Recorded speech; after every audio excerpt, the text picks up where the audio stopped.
Halo semuanya. Di pertemuan sebelumnya kita sudah membahas terkait dengan pengendalian internal, terkait dengan fraud, pengendalian internal, dan juga di situ kita ada belajar terkait dengan petty cash. Jadi untuk pertemuan ini kita akan belajar terkait dengan pengendalian internal terkait dengan cash yang berhubungan dengan rekening giro, di mana rekening giro sebagai alat pengawasan atau controversial uses of the bank. Nah, penyimpanan kas dalam rekening giro bank merupakan bagian dari pelaksanaan pengendalian internal terkait dengan kas. Karena bank biasanya menerapkan praktik-praktik tertentu yang dapat mengamankan kas.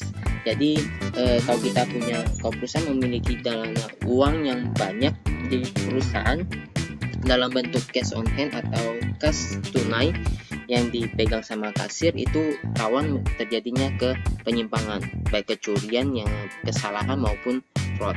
Maka dari itu, agar aman atas pengendalian kas kita, biasanya perusahaan membuka namanya rekening giro bank, di mana di situ kita simpan di bank dan kita titipkan dana kita di bank, dan segala sesuatu terkait dengan transaksi akan diperhatikan, diawasi oleh pihak bank.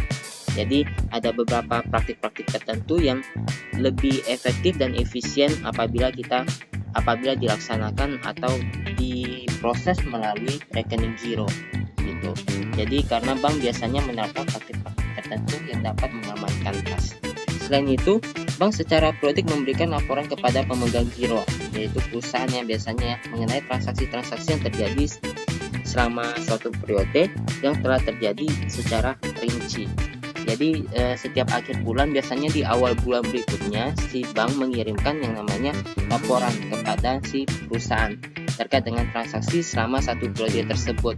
Nah, dari si perusahaan ini bisa menggunakannya untuk mencocokkan atau meng-cross-check data terkait dengan pembukuan perusahaan dan juga laporan dari bank gitu. Jadi ada selisih atau tidak, selisihnya itu di mana gitu. Misalnya ada penagihan yang sudah ditagih oleh bank tetapi belum dicatat sama perusahaan, atau masih ada cek yang masih beredar yang belum dicairkan sama si supplier, ataupun ada terkait dengan biaya administrasi maupun pendapatan jasa bank gitu. Dokumen-dokumen yang digunakan dalam pengawasan bank itu ada apa aja? Yang pertama itu ada namanya kartu tanda tangan. Biasanya itu kartu spesimen ya. Jadi misalnya dalam suatu perusahaan ada dibukakan suatu cek. Nah, siapa yang berhak untuk menandatangani cek tersebut atau BG tersebut ya? Ya, kurang lebih seperti itu. Jadi ada tanda tangan pengenalnya ya, terkait dengan otorisasi transaksi dalam suatu perusahaan di rekening giro tersebut gitu. Kemudian ada namanya bukti setoran. Nah, biasanya kalau kita menyetorkan uang kepada mentransfer atau menyetorkan uang, biasanya dari bank akan memberikan slip setoran. Biasanya itu ada validasinya ya, validasinya. Kalau nggak ada validasinya, itu bisa aja dianggap tidak sah karena belum diproses sama bank, belum terproses maksudnya. Tetapi kalau sudah ada validasinya, otomatis transaksi tersebut sudah sampai di tujuan, sudah diproses oleh pihak bank. Jadi kalau kita setorkan uang ke bank, nggak perlu dengan menerima slip setoran yang kita tulis disetorkan ke rekening nomor berapa, atas nama siapa, bank apa, kemudian disetorkan dari mana, kemudian tanda pengenal dari si penyetor, itu belum tentu saya nominal maupun terbilangnya, dan tanda tangan si penyetor. Nah, itu kalau tulis tangan itu biasanya belum saya, belum sampai di tujuan. Dan biasanya itu setelah diproses oleh si teller akan ada dicetak validasinya. Jadi ketika ada validasi berarti sudah selesai transaksinya. Tetapi kalau tidak divalidasi oleh pihak bank, oleh pihak tellernya, berarti itu belum boleh diakui, belum sah jadinya itu. Kemudian ada namanya cek dan giro. Nah, cek dan giro ini biasanya untuk rekening giro ya. Kalau rekening tabungan itu tidak ada namanya cek dan juga giro. Nah, cek dan giro ini keperluannya untuk apa? Keperluan untuk pembayaran ya, dalam jumlah nominal yang besar. Misalnya kita mau bayar supplier nilainya 100 juta. Nah, kalau kita pakai uang cash, uang tunai, itu agak riskan ya. Bisa aja terjadinya penyimpangan ya. Seperti yang tadi, bisa aja terjadinya fraud. Jadi untuk mengamankan hal tersebut, untuk meminimalisir terjadinya hal tersebut, biasanya kita melakukan transaksi, perusahaan menggunakan transaksi menggunakan cek ataupun giro. Jadi bentuk cek dan giro itu ya kurang lebih seperti satu lembar kertas di mana ditujukan dikeluarkan uang sebesar berapa dan dibayar kepada siapa, dengan nominal berapa, tanggal berapa, dan ada otorisasinya dari pihak perusahaan. Jadi tidak semua orang bisa menandatangani buku cek maupun buku gironya yang sesuai dengan spesimen yang disepakati pada perjanjian pada saat pembukaan rekening giro tersebut. Itu biasanya juga ada diberikan, misalnya ada 3 direktur, jadi masing-masing direktur mempunyai otorisasi yang berbeda. Misalnya ada direktur A, direktur B, dan C. A, B, dan C. Nah, direktur A ini dia boleh mengeluarkan uang dengan nilai kurang dari 50 juta. Sedangkan yang B itu kisaran 50 juta sampai dengan 100 juta. Di atas 100 juta itu hanya boleh diotorisasi oleh si direktur C. Jadi kalau misalnya si kasir ada pembayaran terkait dengan mengeluarkan cek ataupun BG senilai 60 juta, berarti direktur A tidak bisa melakukan otorisasi tersebut. Tidak boleh ditandatangani oleh si direktur A, tetapi ditandatangani oleh direktur B. Karena 60 juta kan, dari 50 sampai 100 itu otorisasi dari direktur B. Nah, kurang lebih seperti itu. Boleh nggak dari 60 jutanya itu ditandatangani oleh direktur A? Kalau secara nominal nggak bisa, karena 60 di atas 50 kan, itu nggak bisa. Dari bank akan menolak, akan mereject pencairan tersebut. Nah, maka dari itu biasanya si kasir mengakalinya dengan membuka dua lembar cek, di mana jumlah ceknya itu satu lembar masing-masing 30 juta. Kalau 30 juta berarti bisa dilakukan oleh direktur A. Nah, kurang lebih seperti itu ya. Misalnya direktur B dan direktur C-nya itu lagi perjalanan keluar kota atau dinas keluar kota. Yang tersisa itu direktur A. Si kasir mau keluarkan uang sebesar 60 juta di hari itu. Karena 60 juta dia buka cek di direktur A nggak bisa diotorisasi oleh direktur A, otomatis dia akan membuka dua rekening cek ya, agar pengeluaran tersebut, pembayaran tersebut dapat diproses. Nah, kurang lebih seperti itu. Nah, bedanya antara rekening cek dengan buku cek dan juga buku giro BG itu biliet giro ya. Itu kalau giro itu pengeluaran yang tidak bisa dicairkan secara tunai, harus dipindah bukukan ke rekening bank lainnya ya, rekening lainnya. Jadi tidak bisa dicairkan secara tunai. Sedangkan kalau cek itu bisa dicairkan secara tunai. Misalnya kita mau cairkan 50 juta tunai, nah kita nggak bisa buka rekening, nggak bisa buka BG biliet giro, tetapi kita bisa mencairkannya melakukan penarikan secara tunai menggunakan cek gitu. Jadi ceknya itu bisa dicairkan tunai, sedangkan kalau BG itu tidak bisa dicairkan secara tunai. Cek ini bisa nggak dipindah bukukan tanpa dicairkan secara tunai? Bisa, dengan catatan di lembar ceknya itu dituliskan dibayarkan kepada siapa, bank apa, nomor rekeningnya berapa. Nah, dengan dicantumkan nomor rekening itu berarti udah nggak bisa dicairkan secara tunai, karena sudah diinstruksikan untuk dipindahkan buku ke rekening lain gitu. Nah, itu beda antara cek dan juga rekening buku biliet giro, berbeda antara cek dan juga BG. Kemudian ada namanya laporan bank. Nah, tadi disampaikan yang di sini, yang di atas ini ya, laporan bank itu terkait dengan mutasi yang terjadi oleh transaksi perusahaan selama satu periode tertentu ya, yang dilakukan oleh perusahaan selama satu periode terkait dengan rekening giro tersebut. Jadi ada setoran awalnya itu kapan saja, tanggal berapa, nilainya berapa, baik setoran maupun pembayaran. Kemudian ada biaya juga, biaya administrasi bank, dan juga nanti dicantumkan saldo akhirnya. Nah, biasanya si perusahaan akan mencocokkan antara laporan menurut bank dan juga pembukuan dari si perusahaan. Ada selisih atau tidak gitu. Nah, selisihnya itu di mana? Apakah ada yang belum tercatat sama perusahaan itu apa saja, yang belum tercatat sama bank itu apa saja gitu. Nah, proses pengidentifikasian perbedaan pencatatan antara perusahaan dan juga bank itu kita sebut dengan proses rekonsiliasi bank.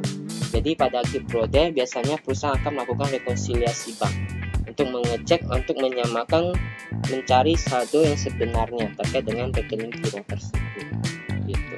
Ya kurang lebih dokumen-dokumen dari bank yang seperti ini, ada tanda tangan, ada bukti setoran, cek atau giro, laporan bank.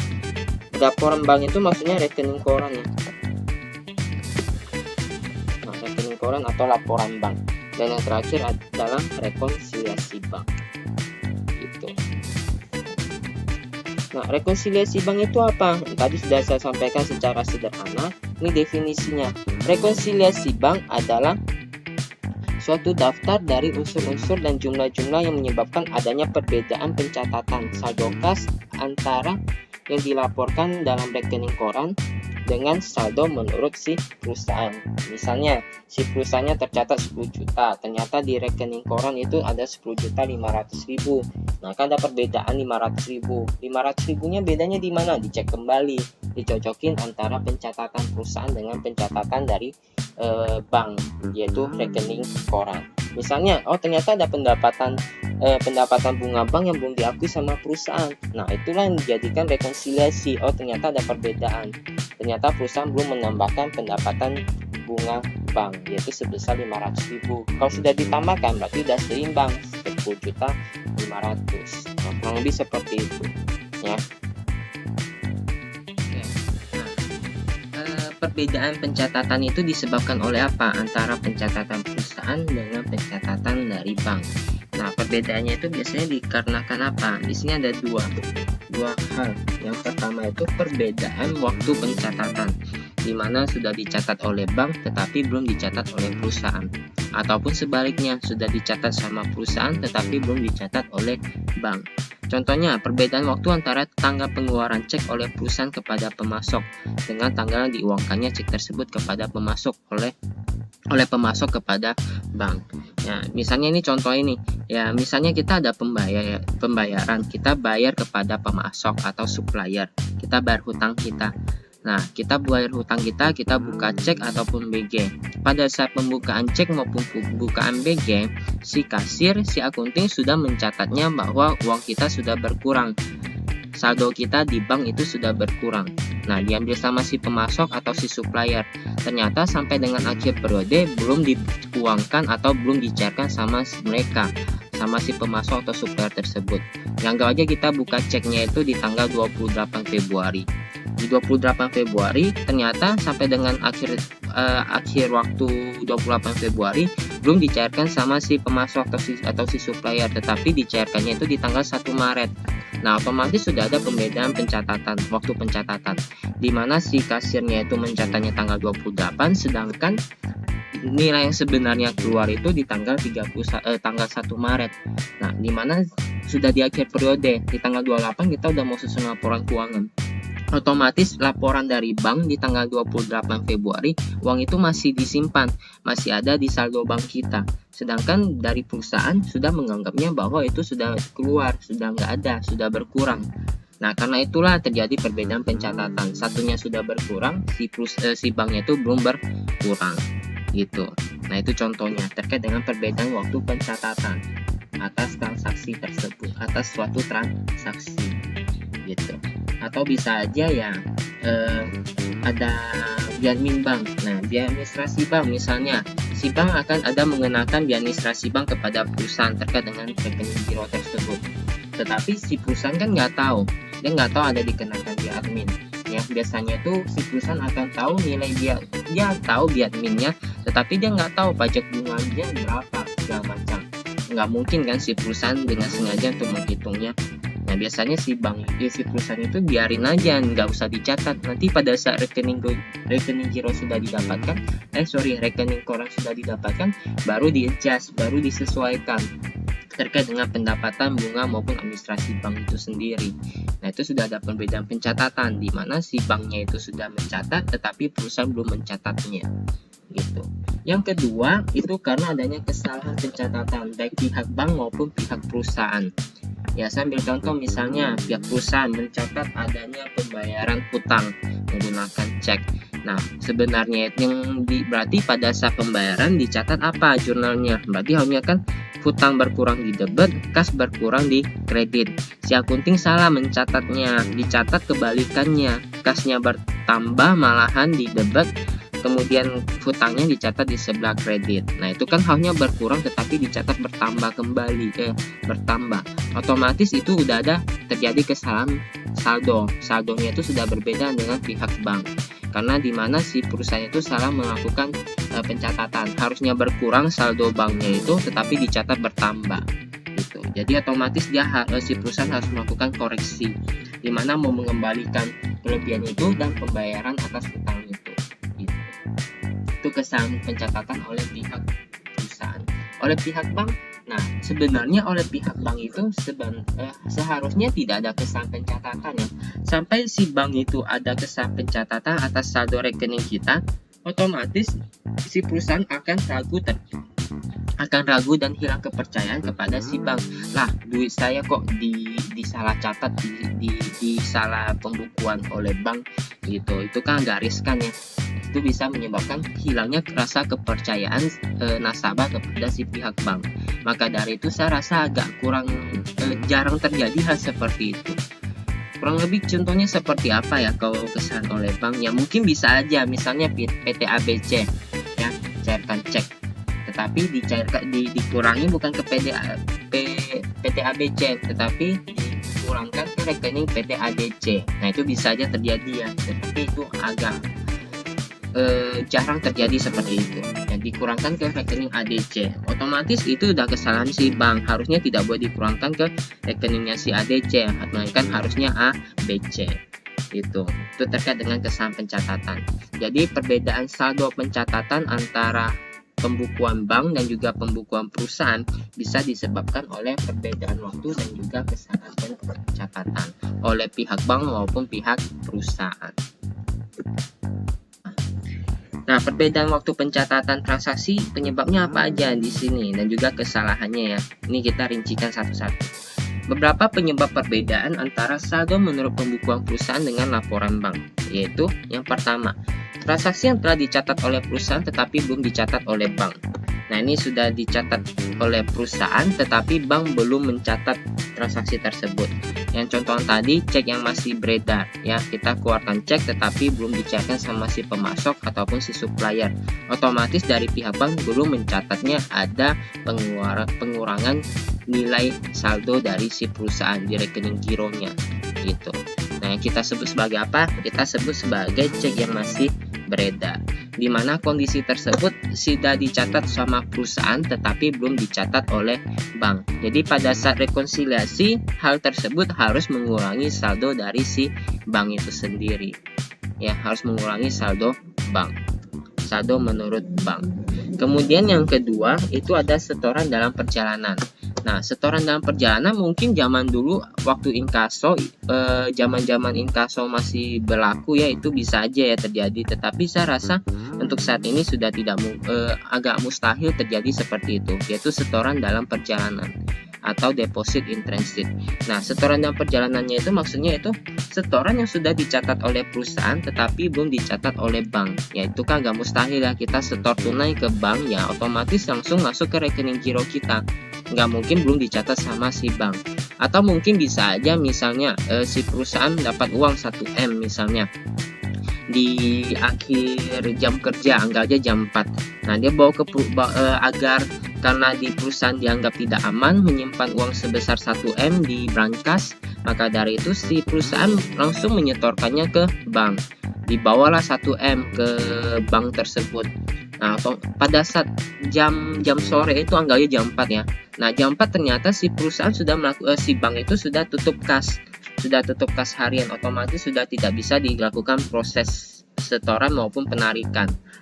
Nah, karena sudah dibawa oleh si perusahaan menitipkannya ke bank. Jadi, ini saya titip dulu 1M, nanti besok tolong diproseskan ya, gitu. Tolong langsung disetorkan ya. Kalau sudah, tolong diberikan bukti transaksinya, bukti slip setorannya yang sudah divalidasi. Nah, otomatis dari akhir periode anggapnya tanggal 28 Februari. Jadi di sorenya itu si perusahaan sudah mengakui adanya setoran ke rekening giro tersebut. Sedangkan si bank belum mencatatnya, akan dicatat pada tanggal 1 Maret. Nah, itu sudah terjadi perbedaan waktu pencatatan ya, di mana sudah dicatat sama perusahaan tetapi belum dicatat oleh bank terkait dengan setoran dalam perjalanan yang kita sebut sebagai setoran dalam perjalanan. Gitu. Itu terkait dengan transaksi yang telah dicatat oleh perusahaan tetapi belum dicatat oleh bank. Sebaliknya, bagaimana kalau terkait dengan transaksi yang sudah dicatat oleh bank tetapi belum dicatat oleh perusahaan? Contohnya apa aja? Ya misalnya penerimaan kas langsung oleh bank. Ya, saya ambil contoh misalnya ada penagihan wesel yang dilakukan oleh bank ya terkait dengan rekening giro kita, tetapi tidak tercatat oleh perusahaan. Si perusahaan nggak tahu, kelewat sama perusahaan. Otomatis secara pembukuan di bank sudah mencatatnya, tetapi si perusahaan belum mencatatnya. Jadi direkonsiliasi berarti yang bermasalah di mana? Di saldo menurut perusahaan, harusnya dicatat bertambah. Ya bank udah nggak masalah karena sudah dicatat sama bank. Gitu. Kemudian ada beban administrasi bank, yaitu berkaitan dengan biaya bank ya yang dikenakan oleh bank kepada perusahaan. Dan juga pendapatan jasa giro. Kalau administrasi bank berarti mengurangi saldo perusahaan, pendapatan jasa giro menambah saldo perusahaan. Gitu. Dimana ini semua sudah dicatat oleh bank tetapi belum tercatat oleh perusahaan. Kemudian dana yang tidak cukup atau kita sebut sebagai not sufficient funds (NSF). Ini misalnya ada pelunasan dari konsumen, dikasihkan kita cek. Pada saat kita terima cek, kita sudah mengakui adanya piutang kita hapus, kas kita bertambah ya pada saat itu, pada saat penerimaan ceknya. Kemudian kita cairkan ke bank. Ternyata sampai dengan akhir periode dananya itu tidak cukup atau ceknya itu kosong. Ya, cek kosong, dananya enggak ada dana untuk pembayarannya di rekening si konsumen itu. Jadi otomatis si perusahaan akan mereject cek tersebut. Otomatis di saldo bank tidak akan bertambah. Karena kita sudah mencatatnya bertambah, ternyata nggak ada nilainya, otomatis si perusahaan harus mengembalikan piutang tersebut dan mengurangi saldo dari bank. Dimana si banknya itu tidak mengakui adanya penambahan atas saldo rekening koran dari perusahaan itu. Itu cek kosong maksudnya.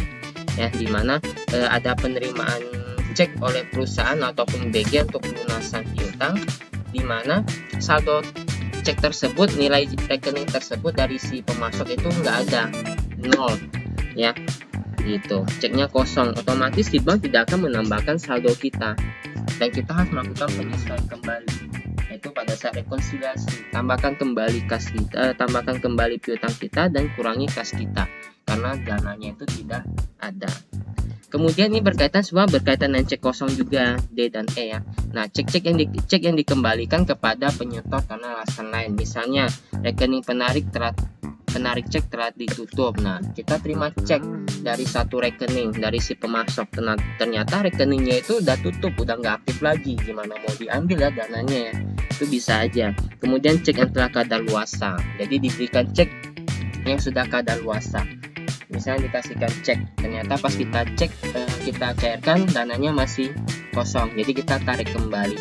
Nah, sampai dengan 70 hari kalau tidak salah ya, masa kadaluarsa cek itu 70 sampai 75 hari kalau tidak salah. Nah, cek tersebut sudah lewat dari masa jatuh temponya, sudah kadaluarsa. Otomatis nilainya itu tidak bisa kita cairkan lagi cek tersebut ataupun BG tersebut. Kemudian tanda tangan yang tercantum pada cek tidak sah, ya seperti yang tadi yang otorisasi. Ternyata yang tanda tangan itu tidak sesuai dengan spesimen yang ada di bank, otomatis akan ditolak oleh bank. Kemudian apa yang terakhir, ketiga, kesalahan penulisan cek. Nah, untuk cek ini, penulisan cek maupun BG itu harus hati-hati ya, jangan sampai adanya banyak coretan. Ya, banyak kesalahan cek penulisan, otomatis dari pihak bank akan menolak cek tersebut. Biasanya setahu saya itu kesalahan penulisan harusnya ada 3 kali coretan saja. Kalau lebih dari 3 kali coretan, ceknya itu tidak berlaku lagi. Itu. Ya, jadi dalam penulisan cek, nilai cek terkait dengan penulisan cek itu harus hati-hati ya, harus cukup teliti dalam penulisannya. Jangan sampai banyak terjadi kesalahan penulisan. Gitu. Cek yang robek atau kena lipatan aja biasanya perusahaan si bank itu sudah cerewet dan tidak mau menerimanya. Gitu. Robek atau ada lipatannya. Nah, maka dari itu harus dijaga baik-baik terkait dengan buku cek dan juga buku gironya. Gitu. Kemudian yang ketiga, nah ini bisa aja kondisi perusahaan sudah mencatat, bank ini bisa yang ketiga ini tidak ada kaitannya dengan yang 1, 2 ya. Kalau yang pertama itu bank sudah catat, perusahaan sudah catat, bank belum catat. Ini.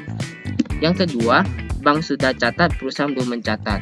Kalau yang ketiga ini kondisional, bisa aja kesalahan pencatatan. Ini terkait dengan kesalahan pencatatan. Kondisional, bisa aja kesalahan pencatatan oleh pihak perusahaan maupun pihak bank atau kedua-duanya. Jadi untuk contoh untuk yang ini tergantung, bisa aja menambah atau mengurangi saldo menurut bank maupun saldo menurut perusahaan. Ini kondisional. Jadi kesalahan pencatatan bisa aja oleh bank maupun oleh perusahaan. Nah, kurang lebih seperti ini terkait dengan perbedaan pencatatan antara saldo menurut pembukuan perusahaan dengan laporan bank. Ya, jadi ada yang sudah dicatat sama perusahaan, belum dicatat oleh bank. Itu masuk ke rekonsiliasi, di mana itu mempengaruhi saldo menurut bank. Yang kedua adalah transaksi yang sudah dicatat oleh bank tetapi belum dicatat oleh perusahaan. Ini juga masuk ke rekonsiliasi, di mana transaksi-transaksi tersebut mempengaruhi saldo menurut perusahaan karena belum dicatat oleh perusahaan. Bank nggak dipengaruhi lagi terkait dengan kondisi kedua. Dan yang ketiga itu kondisional, bisa aja kesalahan pencatatan oleh bank ataupun perusahaan. Kalau kesalahan pencatatan oleh bank ya kita rekonsiliasinya kita sesuaikan di saldo menurut bank. Sebaliknya kalau kesalahan pencatatan oleh perusahaan ya kita rekonsiliasinya sesuaikannya di saldo menurut perusahaan. Gitu. Nah, ini ya ringkasannya. Ringkasan terkait dengan pembahasan yang di atas ini, ya, terkait dengan perbedaan pencatatan antara bank dan juga perusahaan. Jadi untuk ini kita ada saldo, kita ambil ilustrasikan saja. Ini saldo menurut perusahaan, saldo menurut bank.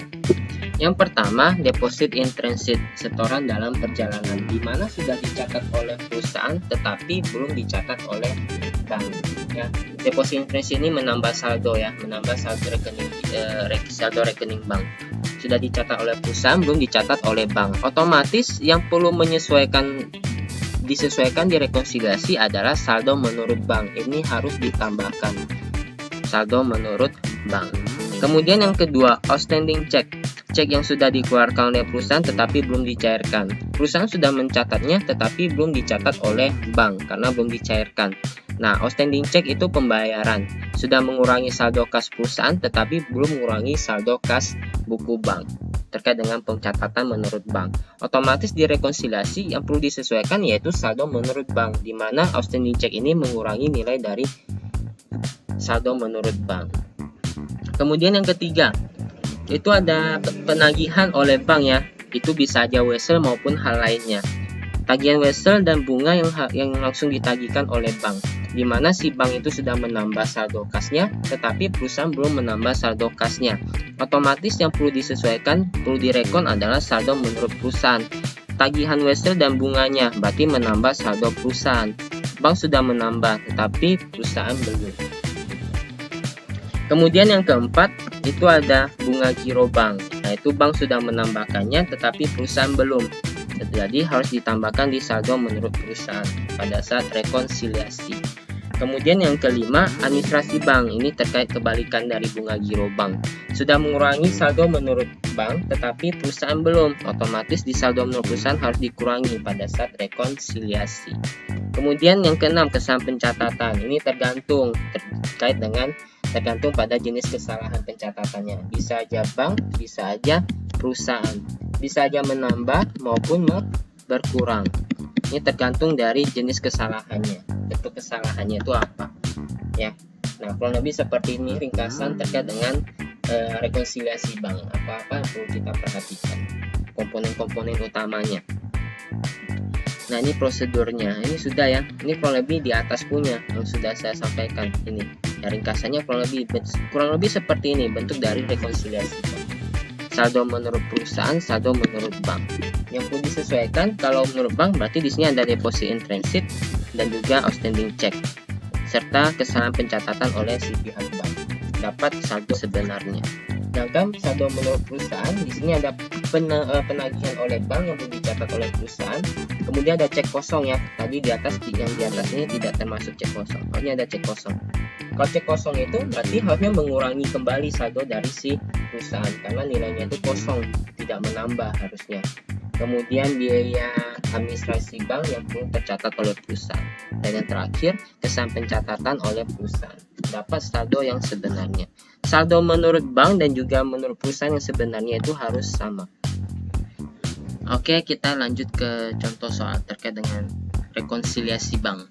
Di sini ada PT Sakura memiliki rekening giro di Bank Mami.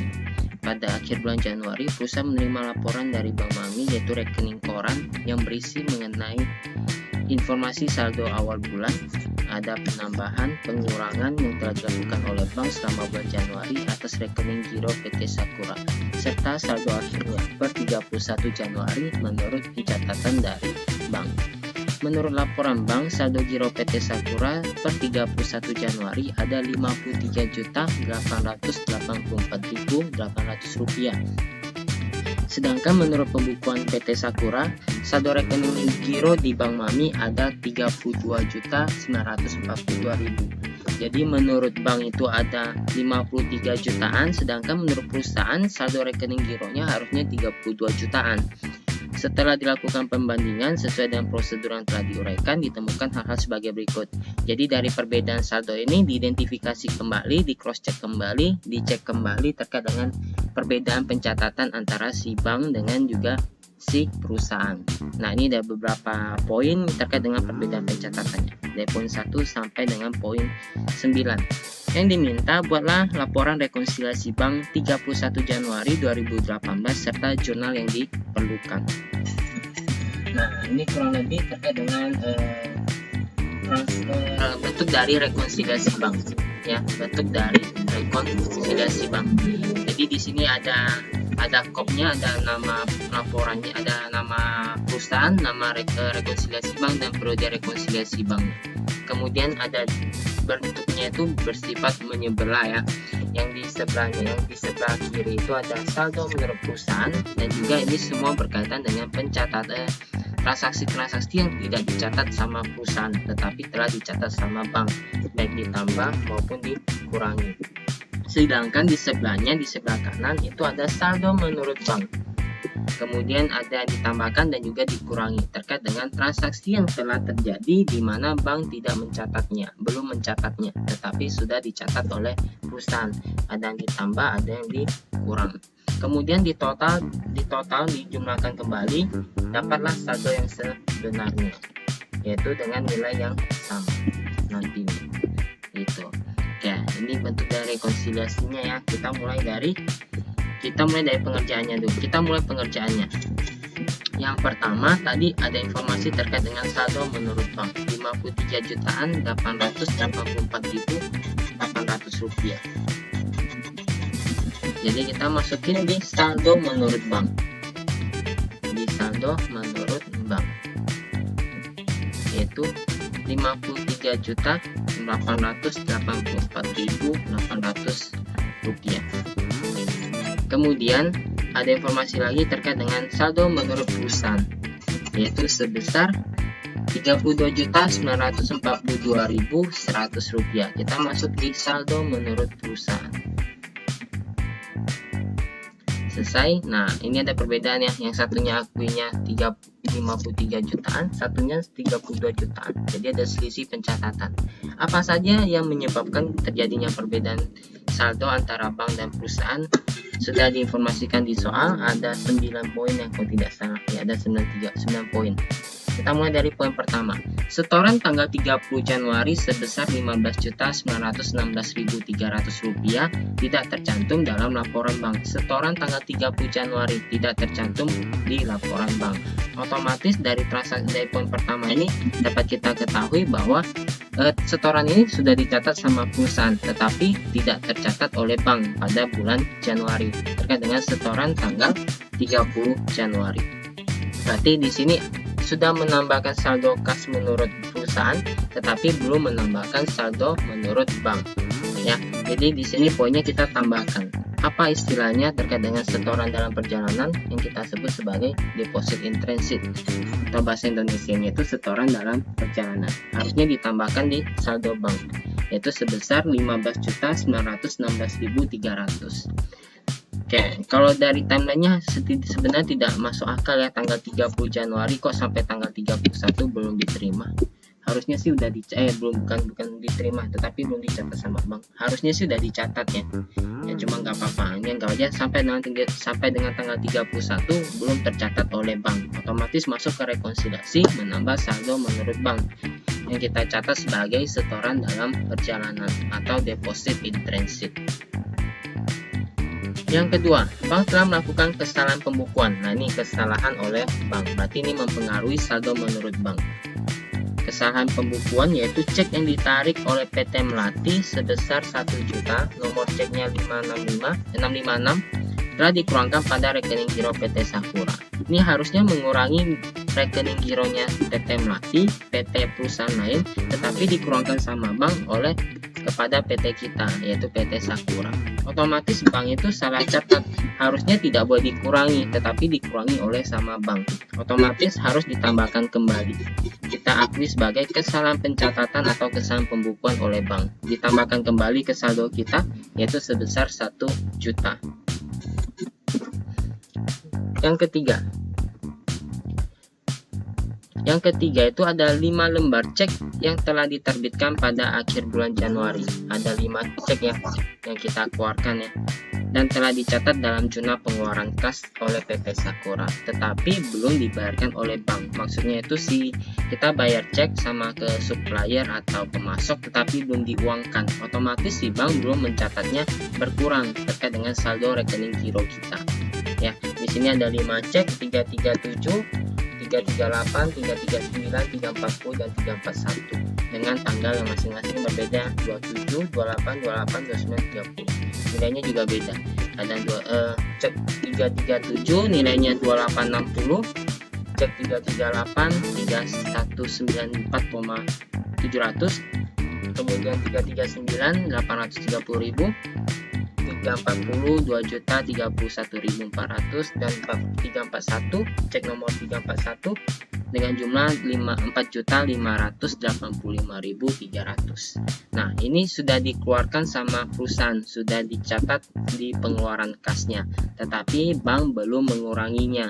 Otomatis ini sudah dicatat sama perusahaan tetapi belum dicatat sama bank, bersifat mengurangi. Harusnya bank harus mengurangi outstanding cek tersebut, cek yang sudah dikeluarkan oleh perusahaan. Jumlahnya ada 5 cek dengan total sebesar 13.500.1.400 rupiah. Nah, boleh nggak digabungkan menjadi satu? Soalnya untuk rekonsiliasi bebas ya, kan mau mencatatnya seperti apa, mau disetar seperti apa. Tetapi alangkah lebih baiknya kalau menurut saya dijabarkan satu-satu. Karena nanti kalau misalnya pembaca laporan melihat rekonsiliasi, ada cek yang beredar 5 lembar, nilainya 13 juta. Cek mana saja, yang dibayarkan kepada siapa saja, yang nilainya berapa saja, itu susah lagi. Kita mau rekapan kembali lagi. Jadi kalau kita langsung masukin di rekonsiliasi bank, harusnya lebih informatif ya jadinya, dibandingkan kalau kita menggabungkannya menjadi satu nominal saja gitu. Ya, jadi bebas untuk kalian. Tetapi kalau latihan soal tetap dijabarkan ya, biar enak dilihatnya saja gitu. Ya, jadi lebih informatif. Walaupun tidak ringkas ya, tetapi lebih informatif gitu. Poin 3 sudah, lanjut ke poin 4. Nah, poin 4. Bank telah menerima pelunasan selembar wesel tagih. Bank sudah menerimanya ya dan mencatatnya terkait dengan wesel tagih PT Sakura sebesar 21.140.000. Termasuk di dalamnya ada pendapatan bunga sebesar 2.140.000. Berarti nilai dari 21.140.000 termasuk di dalamnya ada bunga 2.140.000. Otomatis nilai wesel tagih yang ditagihkan, yang dibayarkan itu senilai 19 juta ya, diselisih dari 21.140.000 dikurangi dengan 2.140.000. Penerimaan pelunasan wesel ini belum dicatat dalam penerimaan kas PT Sakura. Berarti poin 4 ini kondisinya sudah dicatat sama bank tetapi belum dicatat sama perusahaan. Penagihan wesel perusahaan bantu si bank bantu nagih, berarti ini harusnya menambah saldo menurut perusahaan, di mana ada penagihan wesel sebesar 19 juta beserta bunganya 2.140.000. Ini sudah menambah saldo menurut bank tetapi belum menambah saldo menurut perusahaan. Otomatis direkonsiliasi ditambahkan di saldo menurut perusahaan. Totalnya 21.140.000. Poin 5. Laporan bank menunjukkan bahwa bank telah memberi bunga pada perusahaan sebesar Rp280.100. Nah, ini pendapatan bunga bank. Bank sudah mencatatnya di saldonya, di saldo bank sudah menurut bank, tetapi perusahaan belum mencatatnya karena baru diketahui pada saat penerimaan rekening koran itu. Jadi otomatis belum dicatat sama perusahaan. Dikasihkan bunga, berarti kita akui sebagai pendapatan bunga bank. Rp280.100. Nomor 6. Cek nomor 333 sebesar Rp1.500.000 yang dibayarkan pada PT Kembang Sepatu telah dicatat dalam jurnal pengeluaran kas oleh PT Sakura. Sudah dicatat dalam pengeluaran kas ya, yang senilai Rp1.500.000 dengan jumlah Rp5.100.000. Harusnya dicatat berkurang Rp1.500.000 tetapi dicatat Rp5.100.000. Ini kesalahan yang terjadi pada perusahaan, sehingga saldo buku menjadi terlalu rendah Rp3.600.000. Nah, di sini harusnya itu berkurang Rp1.500.000, dicatat sama perusahaan berkurang Rp5.100.000. Ya, ini kesalahan pencatatannya. Jadi harusnya berkurang Rp1.500.000 saja, tetapi dikurangkan sama si akuntingnya sampai Rp5.100.000. Berarti ada kelebihan pengurangan. Otomatis direkonsiliasi harus ditambahkan kembali sebesar selisihnya, yaitu Rp3.600.000.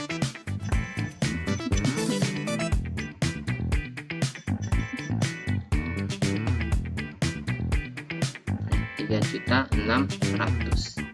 Jadi harusnya itu berkurang Rp1.500.000 saja, tetapi dikurangkan sampai Rp5.100.000. Tetapi kas yang berkurang sebenarnya cuma Rp1.500.000, tetapi pembukuannya dicatat berkurang Rp5.100.000. Jadi kelebihan kan. Nah, kita tambahkan kembali selisihnya, yaitu Rp3.600.000. Kemudian poin 7, biaya administrasi bank bulan Januari Rp42.500. Biaya administrasi bank berarti sudah dicatat bank otomatis, tetapi tidak tercatat sama perusahaan karena baru diketahui pada saat penerimaan laporan bank itu sendiri atau rekening koran itu sendiri.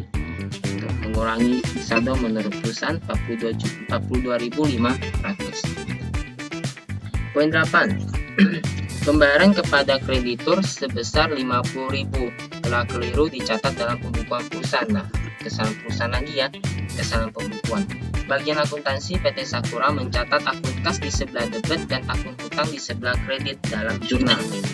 Oke. Berarti di sini ada pelunasan sebesar Rp50.000. Ya, Rp50.000 ya. Rp50.000.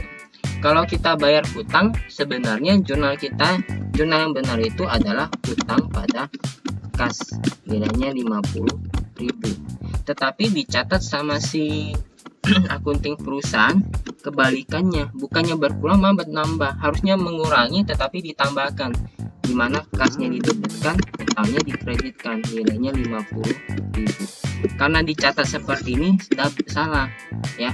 Ada kesalahan pembukuan oleh si akunting perusahaan. Harusnya berkurang, catatnya bertambah hutangnya maupun kasnya. Otomatis di sini tercatat double ya. Di mana berkurang malah ditambahkan kembali. Otomatis kita perlu jurnal koreksi. Di mana jurnal koreksinya itu kita selesaikan jurnal ini, di mana kita catat hutang pada kas sebesar Rp50.000. Nah, kita buat kalau kita cuma debit kreditkan Rp50.000 terkait hutang dan juga kasnya, otomatis belum secara pembukuan belum terbayarkan hutang itu ya. Jadi yang kita catat itu bukan Rp50.000 tetapi Rp100.000. Rp50.000 untuk mereverse jurnal ini, jurnal kesalahan pencatatan ini, dan juga Rp50.000 untuk pelunasan hutang tersebut gitu. Jadi ya, sambil contoh, misalnya berkurang, saya punya uang 100.000, harusnya berkurang 50.000, berarti sisa 50.000 kan, ini yang benar. Tetapi dicatat sama saya itu saya punya uang 100.000, bukannya berkurang malahan dicatat bertambah ya, harusnya berkurang tetapi dicatat bertambah ya, jadi 150.000. Nah, harusnya kalau yang benar itu adalah sisa 50.000 uang saya, bukan 150.000.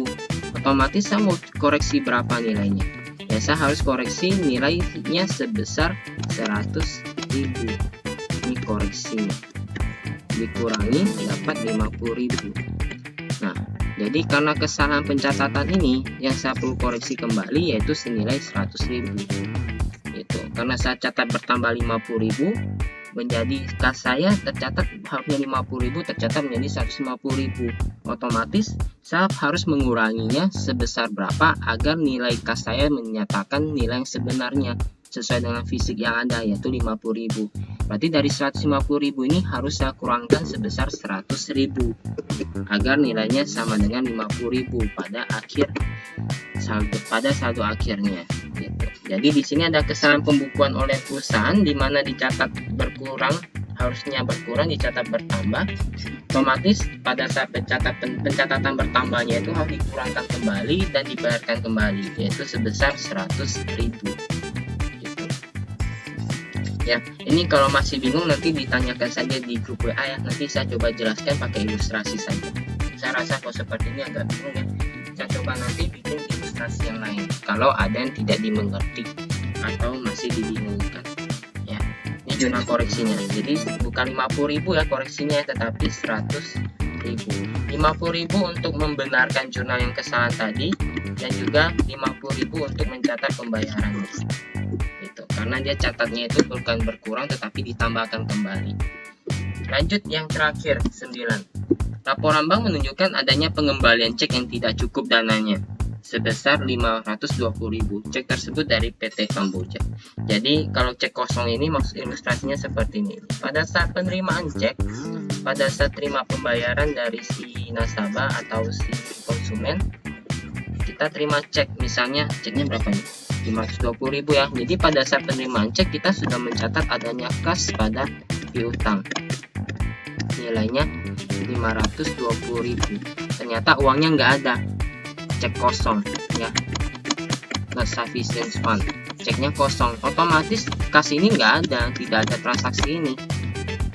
Jadi kita perlu buat penyesuaian kembali, di mana kita akui kembali piutang yang sudah kita buang ternyata belum lunas, dan juga kas kita berkurang karena uangnya nggak ada 520.000. Jadi untuk mencatat ini atas cek kosong ini berarti kita harus kurangkan kembali kas kita, karena sebelumnya sudah tercatat bertambah, ternyata nggak ada dananya gitu. Jadi ya kita harus kurangkan kembali sebesar 520.000 gitu, akui sebagai cek kosong atau not sufficient funds.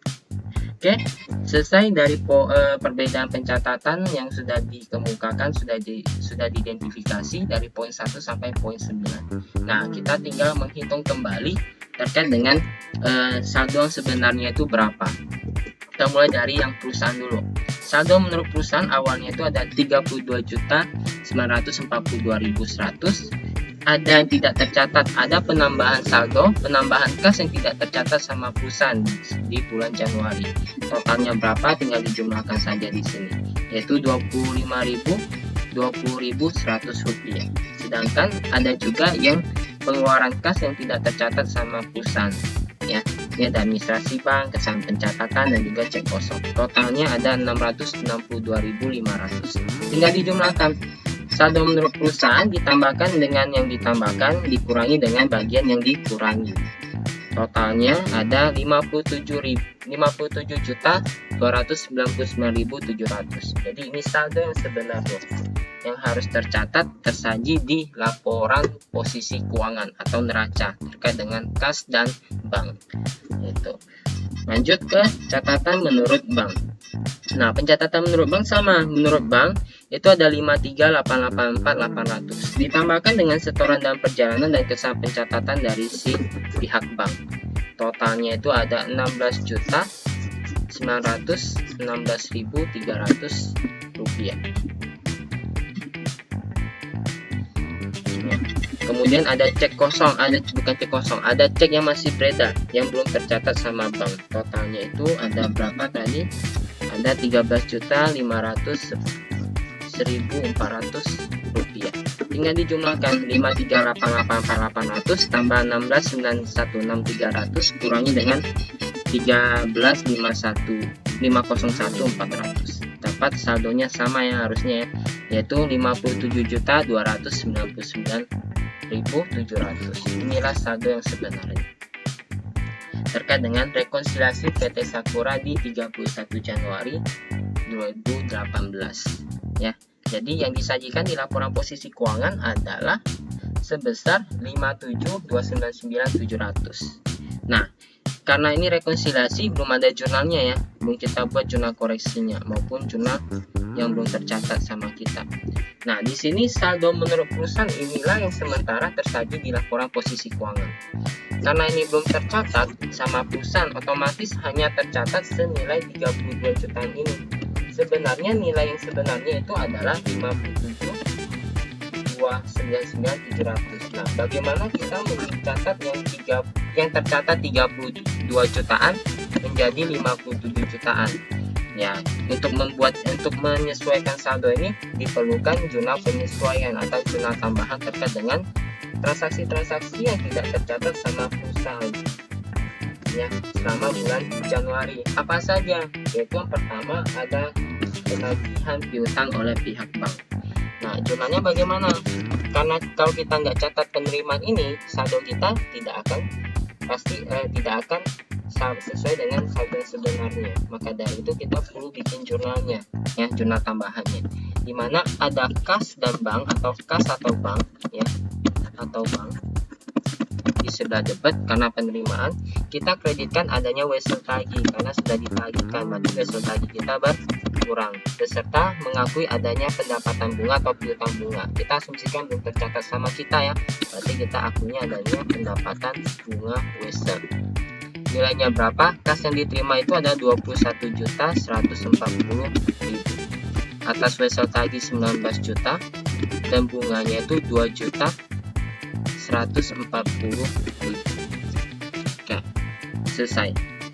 Kemudian yang kedua, pendapatan bunga bank. Dan ada pendapatan bunga bank ya. Kita buat jurnalnya. Pendapatan bunga bank berarti di sini ada kas atau bank yang bertambah di sebelah debit, kreditnya kita akui pendapatan bunga bank. Nilainya berapa ya? 280, 100 rupiah.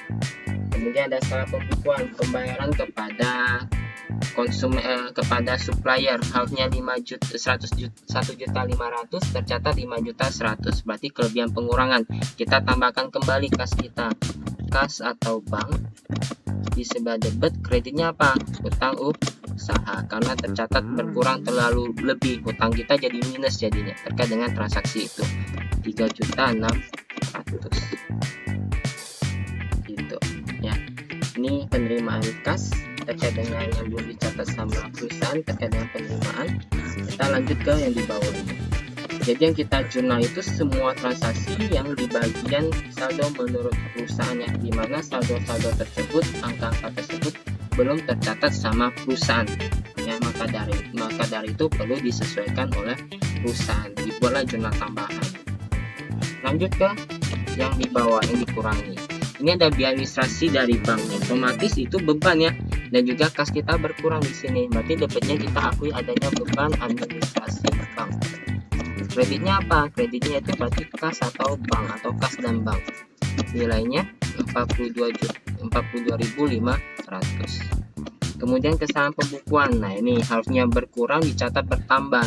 Otomatis kita catat berkurang dengan nilai yang 2 kali lipatnya gitu. Jadi di sini harusnya utang berkurang, tadinya itu harusnya utang di debit dicatat utang di kredit, jadi harus kita debitkan kembali ya. Dan juga kreditnya ada kas yang kita keluarkan karena bukan menambah, harusnya berkurang. Nilainya berapa? 100.000. Dan yang terakhir ada cek kosong, yang tadi udah saya sampaikan tadi ya. Dimana pada saat penerimaan kita catat kas bertambah, piutang berkurang. Karena ceknya kosong, ya kita tambahkan, kita adjustkan kembali, kita reverse kembali, ya, sesuaikan kembali, munculkan kembali piutang yang tersebut, kreditnya itu kas atau bank. Nilainya berapa? 520.000. Oke, selesai. Karena udah kita buat jurnal penyesuaian ini, jurnal tambahan ini, baik menambah maupun mengurangi, otomatis saldo rekening bank kita menurut pencatatan perusahaan akan disesuaikan dengan nilai yang sebenarnya, yaitu dari 32.942.100 tambah 21.140 tambah 280 tambah 3.600 kurangi 42.500 kurangi 100.000 dan 520.000, dapatlah saldo akhir menurut yang sebenarnya, ya. Jadi saldo perusahaan sudah menunjukkan nilai yang sebenarnya, yaitu 57.299.700 rupiah. Selesai jurnalnya terkait dengan jurnal untuk penyesuaian saldo menurut perusahaan. Nah, yang di sebelahnya perlu dibuat jurnal tidak? Yang di sini, yang saldo menurut bank ini tidak perlu dibuat jurnal. Ya, tidak perlu dibuat jurnal. Kenapa? Karena ini sudah dicatat sama perusahaan semuanya, nggak perlu dicatat lagi. Kalau dicatat lagi jadi double jadinya, ya, jadi double. Jadi jangan dicatat lagi. Ini yang perlu catat itu adalah bank di periode berikutnya. Nanti kita lihat apakah bank sudah mencatatnya atau belum. Kalau bank belum mencatatnya, baik setoran dalam perjalanan maupun cek yang beredar dan juga kesan pembukuan ini, berarti masih lanjut di rekonsiliasi bank di periode berikutnya. Jadi ada cek yang masih beredar sampai dengan bulan berikutnya. Jadi sampai bulan berikutnya apabila bank belum mencatat transaksi yang ini, yang di sini, yang belum dicatat sama bank, otomatis akan muncul di rekonsiliasi di bulan berikutnya. Ya, dengan catatan apabila bank belum menyesuaikan atau belum mencatatnya di periode berikutnya, otomatis tetap muncul di rekonsiliasi bank bulan berikutnya. Jadi yang bagian kanan ini tidak perlu dicatat oleh perusahaan, ya. Yang perlu dicatat sama perusahaan berkaitan dengan transaksi yang tidak dicatat sama perusahaan sebelumnya yang ada di sebelah kiri ini. Gitu. Oke, berarti selesai untuk contoh soal dari rekonsiliasi bank. Ya, untuk contoh rekonsiliasi bank terkait dengan PT Sakura. Kemudian lanjut ke jenis-jenis dari rekonsiliasi bank. Jadi ada 3 jenis rekonsiliasi bank. Berdasarkan 3 jenis itu ada tujuan dan maksud penggunaannya. Yang pertama itu ada rekonsiliasi bank 2 kolom. Nah, dalam rekonsiliasi bank 2 kolom ini tujuannya adalah untuk mencari saldo yang tepat dan saldo yang benar. Yang kita pakai yang tadi, contoh soal tadi terkait dengan rekonsiliasi 2 kolom. Jadi untuk mencari nilai yang sebenarnya, yang akan kita sajikan pada laporan posisi keuangan.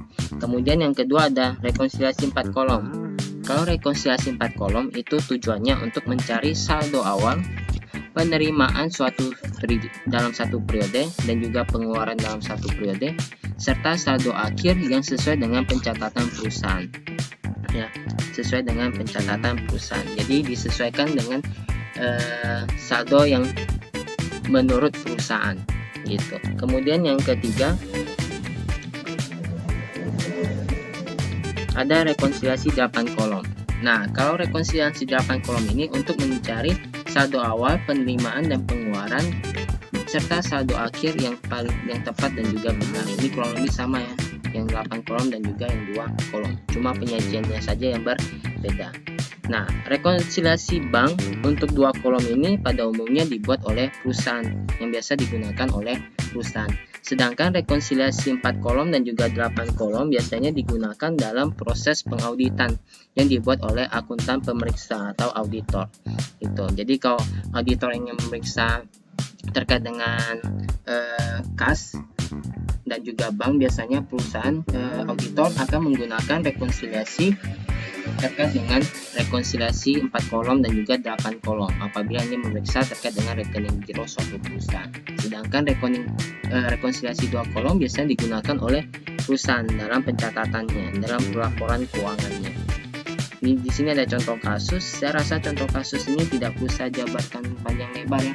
Kan tinggal perhatikan saja, tinggal cocokkan dengan kunci jawaban yang ada di handout kalian. Jadi di sini ada PT Van Persie mempunyai kas dan menerima laporan bank untuk bulan Januari 2018 sebagai berikut. Saldo menurut bank 1 Januari itu ada 29.447.100. Total penerimaannya itu ada 106.062.000 termasuk setoran tanggal 30 Desember yang diterima pada 2 Januari. Dan wesel tagih bank 2.492.500. Jadi dari 160 juta termasuk setoran bulan lalu dan juga penagihan wesel yang ditagihkan oleh bank. Pengeluaran bulan Januari ada 120 jutaan, termasuk di dalamnya ada cek yang beredar di bulan lalu yang baru dicairkan yaitu sebesar 4 jutaan dan juga biaya bank serta biaya penagihan wesel dan juga cek kosong. Ada cek kosong, biaya administrasi bank dan biaya penagihan wesel. Saldo akhir menurut bank itu ada 14.858.600. Sedangkan menurut perusahaan saldo awalnya, saldo bulan Januari itu ada bukan saldo awalnya tetapi saldo per Januarinya ya. 31 Januarinya ada 28 jutaan. Total penerimaan ada 104 jutaan termasuk setoran tanggal 31 yang tercatat oleh bank di 1 Februari sebesar 3 jutaan. Pengeluaran bulan Januari ada 119 jutaan termasuk cek yang masih beredar di bulan Januari dan belum dicairkan sampai akhir bulan 3 jutaan. Oke, tadi ini saldo awalnya ya. Ini saldo awalnya. Sedangkan saldo akhirnya itu ada 12 jutaan. Perusahaan salah mencatat pengeluaran yang harusnya 230 dicatat 320 dalam pembukuan perusahaan. Cek sudah ditulis dengan benar. Berarti ini kesalahan perusahaan ya, harusnya 230 dicatat 320. Nah, ini rekonsiliasi banknya. Ya. Di sini ada saldo menurut perusahaan, saldo menurut bank. 12 dan 14 jutaan. Saya ganti warna dulu. 12 dan juga 14 jutaan. Ini ya 14 jutaan ini ya menurut bank dan juga menurut perusahaan. Kemudian di sini kita lihat terkait dengan catatan bank tidak dicatat oleh perusahaan. Setoran penerimaan 106.062.000 termasuk setoran 30 Desember, berarti ini sudah dicatat sama bank ya, yang baru dicatat sudah dicatat oleh perusahaan yang dimana baru dicatat oleh bank di bulan Januari. Nah, di sini ada penagihan wesel. Ini otomatis tidak tercatat oleh perusahaan 2492. Nih, tambahkan di saldo menurut perusahaan. Kemudian pengeluaran bulan Januari yang dicatat oleh bank. Ya, di sini ada cek yang beredar bulan lalu, otomatis sudah dicatat oleh perusahaan, tetapi biaya bank ini belum dicatat oleh perusahaan. Serta biaya penagihan wesel dan cek kosong. Ternyata ada cek kosong di sini. Jadi biaya bank, penagihan wesel dan juga cek kosong. Kemudian di sini ada terkait dengan kesalahan pencatatan. Harusnya berkurang 230 dikurangkan 320. Berarti pengurangannya kelebihan ya, otomatis harus ditambahkan kembali sebesar 90.000. Nah, tinggal dijumlahkan dan dikurangi nanti. Dapat berapa ya? Dapat 14 jutaan ya. Kita lihat saldo bank. Nah, saldo bank tadi 14 jutaan sudah di sini. Kita lihat di catatan perusahaan tidak dicatat oleh bank. Di sini ada setoran tanggal 31 yang dicatat di 1 Februari. Otomatis sampai 31 belum dicatat oleh bank. 3292 deposit in transit. Kemudian ada cek yang beredar ya, yaitu 3 jutaan yang belum dicairkan sampai bulan Januari. Outstanding cek 3 jutaan. Tinggal ditambahkan di setoran perjalanan, kurangi dengan cek yang beredar, dapat saldo akhir sama ya antara pencatatan bank dan juga pencatatan perusahaan di saldo yang benar. Nah, ini contoh rekonsiliasi bank 2 kolom. Kalau yang 4 kolom ya kurang lebih seperti ini. Ini untuk mencatat saldo yang sesuai dengan penerimaan sesuai dengan pencatatan dari perusahaan, yaitu 12.762.450. Nah, bentar.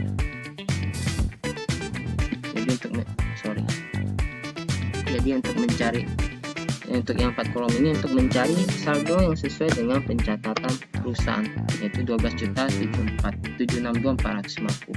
Saldo awalnya dimasukin menurut banknya berapa, kemudian terkait dengan ada setoran yang belum dicatat sama bank ya, itu ada 2 juta, dan juga ada cek yang masih beredar belum dicatat sama bank, itu 4 jutaan. Jadi menurut bank kita tambahkan setoran dan perjalanan kurang outstanding cek, dapat saldo awal menurut perusahaan 28.1.600. Kemudian total penerimaan di sini. Nah, di saldo penerimaan satu periode menurut bank itu ada 106 juta. Dimana 106 juta ini termasuk setoran dalam perjalanan yang belum tercatat sama bank di bulan sebelumnya, di mana perusahaan sudah mencatatnya, otomatis harus dikeluarkan di sini karena kita mau sesuaikan dengan saldo menurut perusahaan. Nah, di mana di situ ada termasuk di dalamnya setoran dalam perjalanan di bulan Januari ya, dan juga ada WC yang ditagihkan oleh bank yang belum dicatat sama perusahaan, harus dikeluarkan juga. Dapatlah saldo penerimaan di satu periode menurut perusahaan itu ya. Kemudian di pengeluaran dalam satu periode menurut bank itu ada 120 jutaan, dimana di situ ada termasuk cek yang masih harus beredar yang harus dijumlahkan di sini, harus termasuk di sini, harus dikurangkan ya, harus dimasuk ke total pengeluaran. Dan di sini ada 4 jutaan termasuk dengan cek di bulan sebelumnya, dimana sudah dicatat sama perusahaan bulan sebelumnya, nggak boleh dimasukin lagi ya. Di sini juga ada termasuk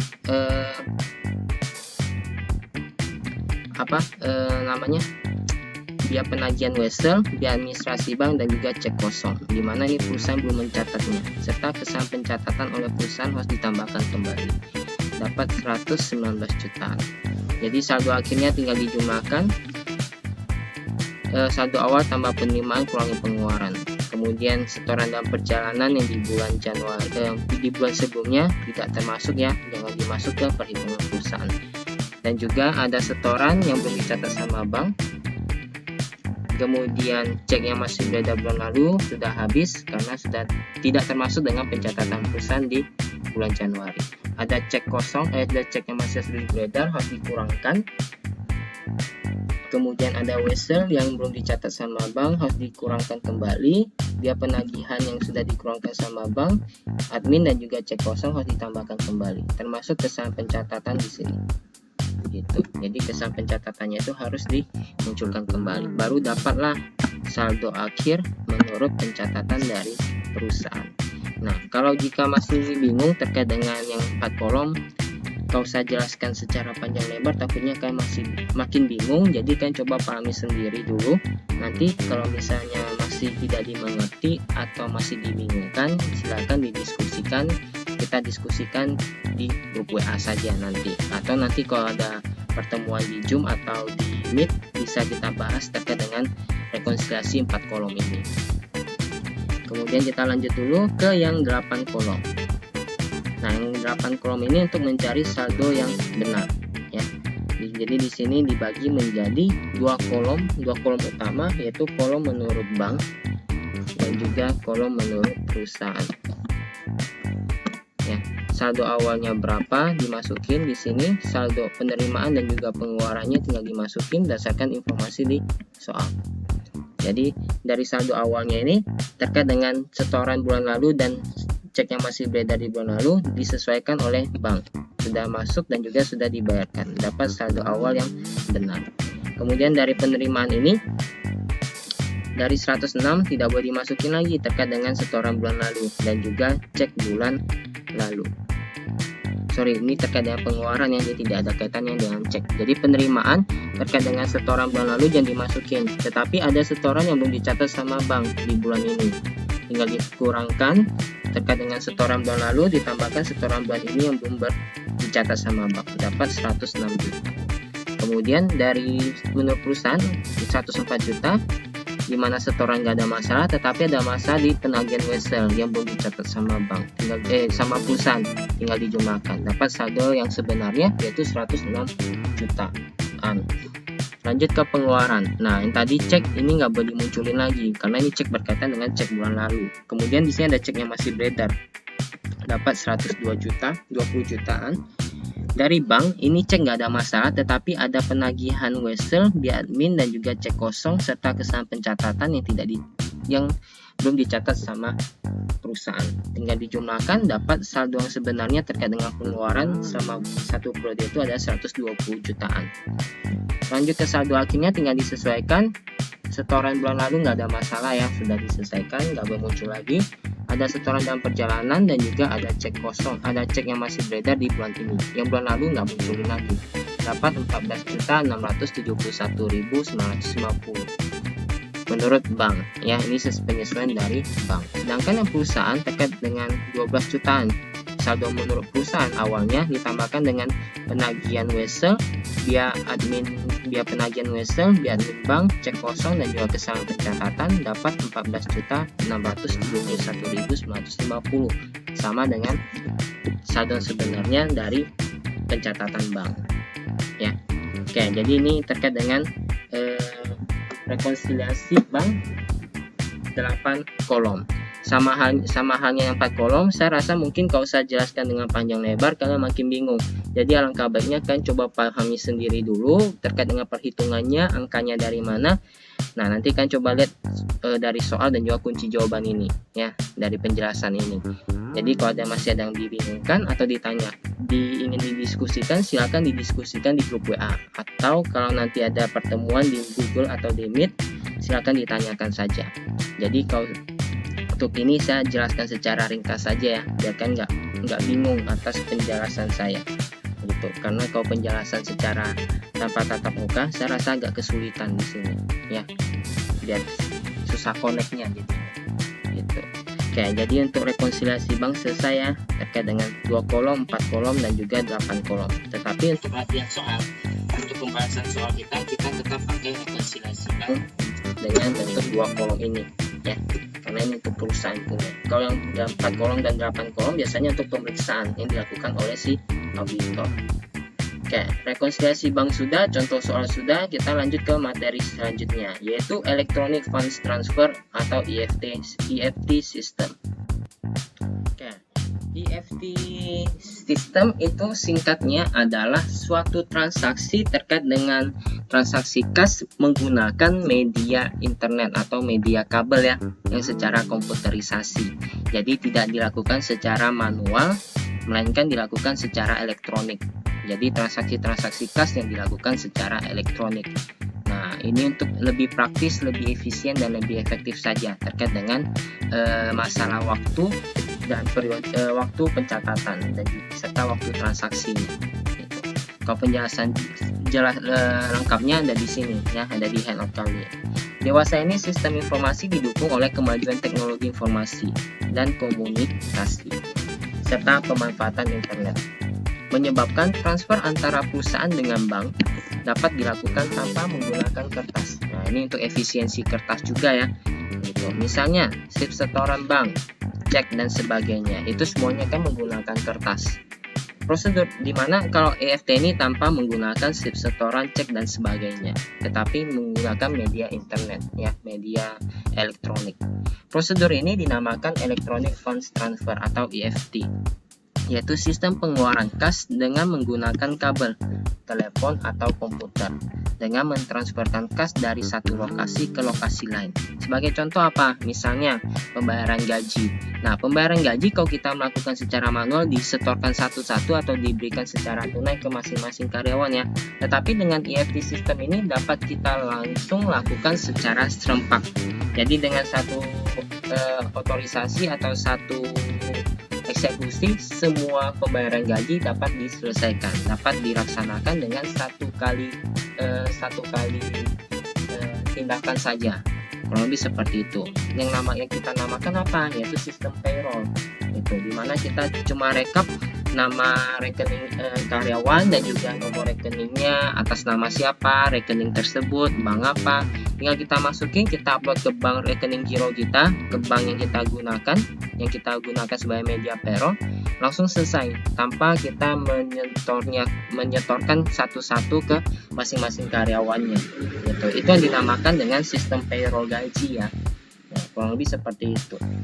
Sebagai contoh, banyak perusahaan membayar gaji pegawainya tidak memberikan mereka cek, tetapi perusahaan cukup mengirimkan data gaji elektronik ke bank. Nah, selanjutnya yang akan memproses siapa? Yaitu pihak bank. Selanjutnya bank akan mentransfer gaji tersebut ke rekening masing-masing karyawan. Ya, gitu. Hal yang sama juga dilakukan oleh banyak orang dalam pembayaran yang rutin yang setiap bulan dilakukan. Misalnya kita bayar listrik, nggak perlu lagi ke bank antri, langsung aja pakai internet banking atau mobile banking untuk membayar tagihan listrik gitu, telepon dan juga lain sebagainya. Lalu fasilitas EFT ini seringkali disebut sebagai internet banking atau mobile banking juga bisa sebenarnya ya. Nah, EFT pada umumnya menghasilkan pengendalian internal yang lebih baik karena perusahaan tidak perlu lagi menangani atau menguasai uang atau cek tunai. Uang atau cek ya, terutama uang tunai ya, untuk meminimalisir terjadinya penyimpangan ataupun kecurangan yang terjadi. Namun kalau kita pakai EFT ini juga harus kita sadari ada kelemahannya juga ya. Bisa aja berpotensi ada celahnya juga terjadi kecurangan. Ya misalnya terkait dengan pembayaran. Kalau tanpa ada otorisasi dari manajemen atas, tanpa atasan langsung dapat dilakukan oleh si pegawai, juga ada cenderung terjadinya kecurangan. Misalnya bayar segala sesuatu, ini tidak perlu di ACC sama atasan, sudah bisa diproses sama si kasir. Nah, itu juga masalah. Maka dari itu ada bagian pengeksekusi, ada bagian untuk meng-ACC-nya. Harus ada dipisahkan tugas antara yang melakukan transaksi dan juga yang melakukan persetujuan seperti itu. Misalnya si bagian kasir tugasnya hanya melakukan pengajuan saja di internet bankingnya, nanti akan di ACC atau akan disetujui oleh manajemen puncak itu. Jadi masing-masing ada password dan ID-nya masing-masing beserta fungsi dan tujuan penggunaannya terkait dengan internet bankingnya gitu. Kalau semuanya dilakukan sama satu orang, nah tentu saja tetap aja bisa terjadi penyimpangan.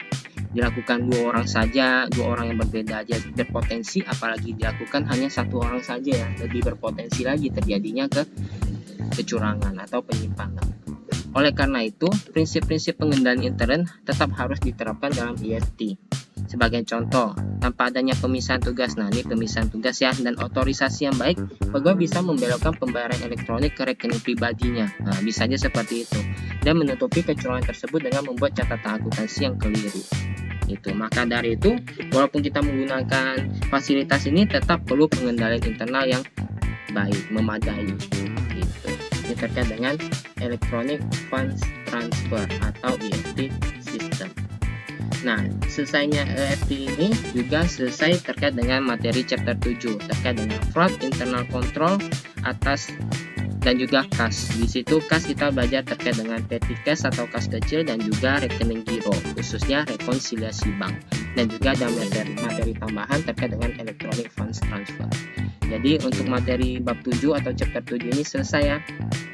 Selesai materinya, sudah kita bahas sama-sama. Di pertemuan berikutnya kita akan lanjut ke pembahasan soal latihan. Jadi ada beberapa soal latihan yang kita bahas sama-sama dan kita kerjakan sama-sama di pertemuan berikutnya. Oke, selesai untuk pertemuan kali ini dan sampai jumpa semuanya.